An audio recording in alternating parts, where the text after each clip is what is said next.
प्रतीक्षा आपले स्वागत करते। जुना बायपास रोडवरील शहनाई मंगलम समोर अव्यवस्थित पार्किंग, मनप्पा व पोलीस प्रशासनाच्या दुर्लक्षामुळे नागरिक त्रस्त। शहरातील जुना बायपास रोडवरील शहनाई मंगलम समोर अव्यवस्थित पार्किंगची समस्या दिवसेंदिवस गंभीर होत चालली आहे।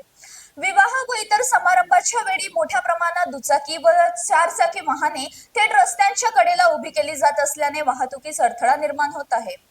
परिणामी अपघातांची शक्यता वाढली असून नागरिकांची तीव्र नाराजगी व्यक्त होत आहे।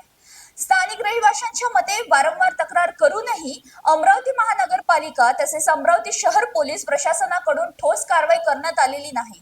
विशेषतः रस्त्यांच्या वळणावर उभी राहणारी वाहने पादचारी व वाहन चालकांसाठी धोकादायक ठरत आहेत। कार्यक्रमाच्या वेळेस मोठ्या प्रमाणावर वाहतूक कोंडी निर्माण होते। शालेय बस, रुग्णवाहिका तसेच इतर अत्यावश्यक सेवांवर मार्ग काढणे कठीण होत असल्याची तक्रार परिसरातील नागरिकांनी केली आहे। नागरिकांची प्रमुख मागण्या कार्यक्रमास्थळी पुरेशी पार्किंग व्यवस्था अनिवार्य करण्याचे निर्देश द्यावेत, रस्त्याकडेला होणाऱ्या अवैध पार्किंगवर कठोर कारवाई करावी, कार्यक्रमाच्या वेळी विशेष वाहतूक पोलिसांची नियुक्ती करावी, वेळेत योग्य उपाययोजना न केल्यास मोठा अपघात घडण्याची भीती नागरिकांनी व्यक्त केली आहे। प्रशासनाने तातडीने दखल घेऊन ठोस पावले उचलावीत अशी सर्वसामान्यांची मागणी आहे।